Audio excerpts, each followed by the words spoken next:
Imagine living in a mud pit for months, surrounded by rats, disease, and the constant threat of death from an enemy you can barely see. This wasn't a nightmare. It was daily life for millions of soldiers in World War I. So how did anyone survive the trenches? The trenches themselves were a nightmare of design. Dug deep into the earth, they stretched for hundreds of miles across the Western Front. Soldiers lived, ate, and slept in these narrow, muddy corridors, often just a few feet wide, for weeks or months at a time. Rain turned the ground into thick, sucking mud that could swallow a man's boots, sometimes his entire leg.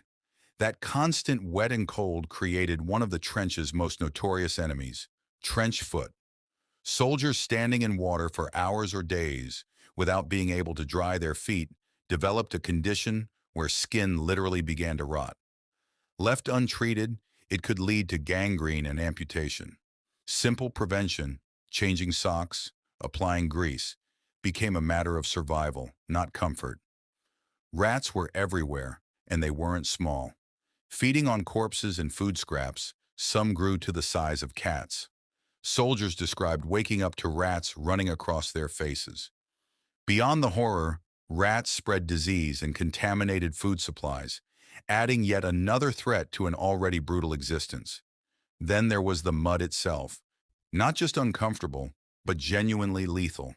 Soldiers who fell into deep mud craters, especially at night or during heavy shelling, sometimes drowned before anyone could pull them out. The battlefield itself could kill you without a single bullet being fired. Food was monotonous and often barely edible by the time it reached the front lines.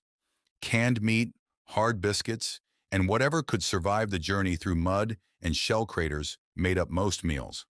Fresh food was rare.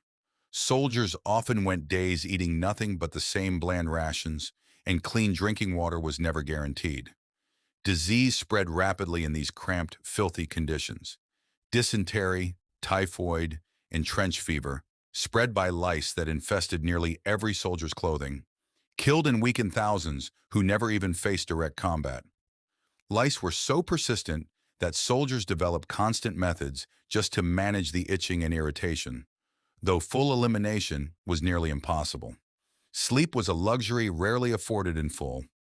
Artillery bombardments could last for hours or days without pause, making rest nearly impossible even during quiet periods.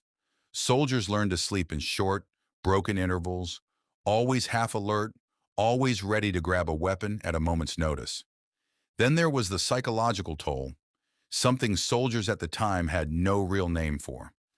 Constant exposure to violence, death, and the deafening sound of artillery led to a condition doctors eventually called shell shock. Men who had shown no physical injury would shake uncontrollably, lose the ability to speak, or become paralyzed with fear.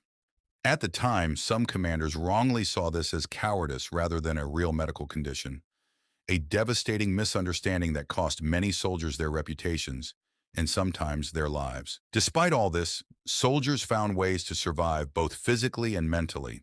Small rituals mattered enormously. Sharing cigarettes, writing letters home, singing songs together during quiet moments. These weren't just comforts. They were psychological lifelines that helped soldiers hold on to their sense of humanity in an environment designed to strip it away. Trust between soldiers became essential for survival. Men who fought beside each other for months developed bonds stronger than almost anything in civilian life, a shared understanding that only someone who had lived through the same hell could truly comprehend. This camaraderie often mattered more for morale than any official military strategy. Strange moments of humanity occasionally broke through the horror. The famous Christmas truces of 1914, where soldiers from opposing sides briefly stopped fighting to exchange gifts, sing carols, and even play football in no man's land, showed that even in brutal war, human connection could survive. But for many, survival came down to simple luck. A shell landing a few feet to the left or right, a moment's hesitation that kept a soldier in the trench instead of going over the top. Millions of soldiers died in these conditions, and the ones who survived often carried physical and psychological scars for the rest of their lives. The next time you complain about a bad day, Remember, soldiers in World War I lived in mud, disease, and constant fear for months, and many still found ways to hold on to hope, humor, and human connection in the darkest circumstances imaginable.